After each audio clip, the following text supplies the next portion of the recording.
everyone, and welcome back to my channel, Becky's Allotment. I'm having a lazy day today. It's Saturday and Storm Dennis is raging outside, so I've been making a couple of videos just for something to do because I can't sow any more seeds. I haven't got the room, just haven't. Anyway, I wanted to talk to you a little bit today about climate change and all that sort of thing, and what we can do to help. So I know this is probably a little bit controversial for some, so feel free to turn it off. I don't mind, watch the next video. It's more about gardening. But as gardeners, I know that we really try to do our little bit to save the planet. We love being outside, and I've written a few things down, so I'm going to be looking down occasionally because I want to get things right. And I've made little notes to make sure that I do. Yeah, I did. So we all do recycling. We're all trying to do our little bit to help the environment. We do recycling.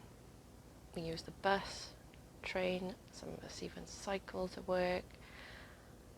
And I know the government wants to stop the production of petrol and diesel cars and switch to electric.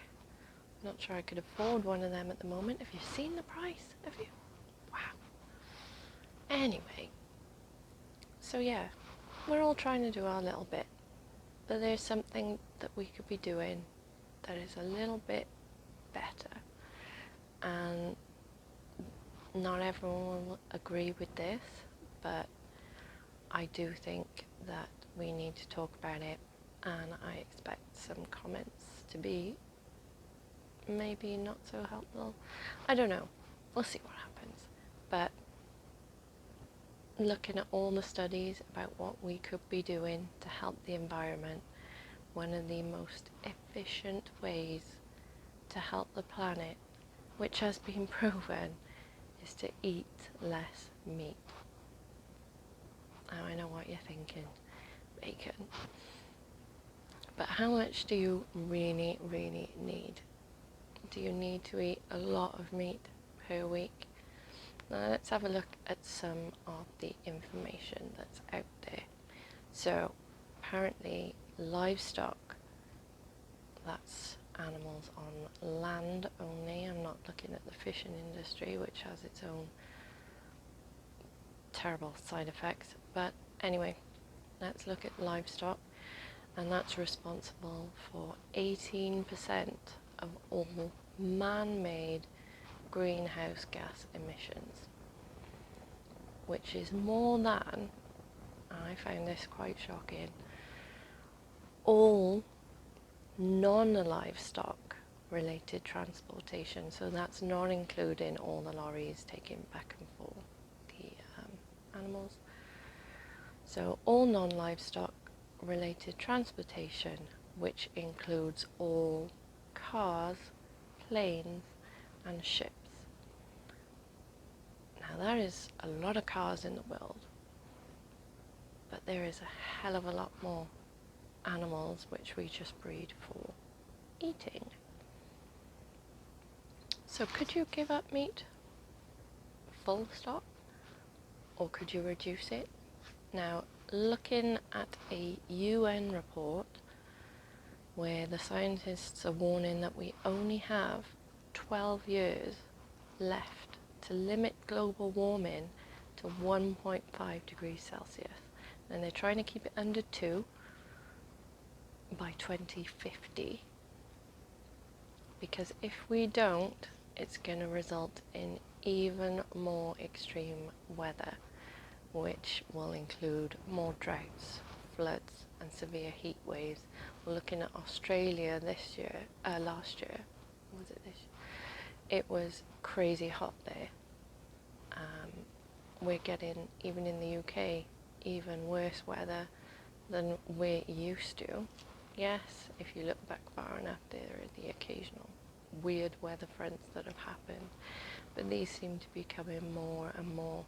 I mean, we're growing things now that probably couldn't have been grown 50 years ago or even longer. So yes, would you give up meat? Would you reduce your meat consumption? They're saying in this scientific report that to help the environment, it's recommended that you should only eat 2 5-ounce servings of meat a week. Could you limit yourself to that? 2 5-ounce servings?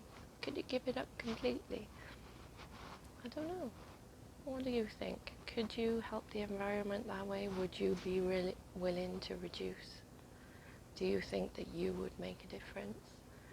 If everybody did it, it would be fantastic. But would you be willing to help? So I know, there are a lot of people think, oh my God, if I can't eat meat, what could I eat? Well, let's have a look at the one thing that everyone seems to be on about at the moment is protein. Everything's about protein. Should you have protein shakes? Should you have this? Should you have that? So if you're not eating a lot of meat, where on earth are you going to get your protein? Well, it is really, really easy. So I've compiled a list for you. So let's start with how much protein you need in a day. So the recommended amount is 42 grams a day. Now meat eaters on average will get 80 grams per day, and vegetarians and vegans eat over 70 grams a day. So I think we can agree we're all getting enough protein. But where do you get your protein? So let's have a look. So spinach, which we probably all grow, is 49% protein. Kale, 45% protein. Broccoli, 45% protein. Cucumbers, 24%. Tomatoes, 18%. So looking at that little list, which I got for you, shows that protein's in pretty much all plants. So I really, really wouldn't worry about it. Let's look at a comparison of meat versus veg. So 3 ounces of beef is 22 grams of protein. And I've got this in American. I'll have to have a look. Just Google it.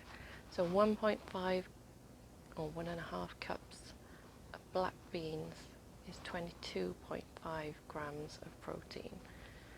So 3 ounces of beef, or like a handful and a bit of black beans, easy.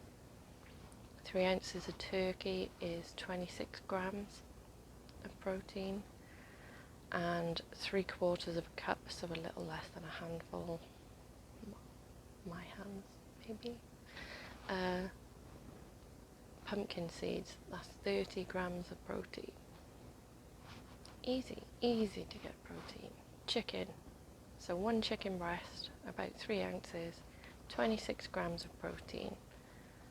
Half a cup of peanut butter, not that I could probably eat that on toast, 32 grams of protein. That's not bad. Really don't have to worry about where you're getting your protein. You're getting it. It's fine. The one thing we should be worried about is not protein, is fibre. So where do you get your fibre from? Well, plants, all of them have fibre, whether it's a little bit in an apple or loads of it in everything else.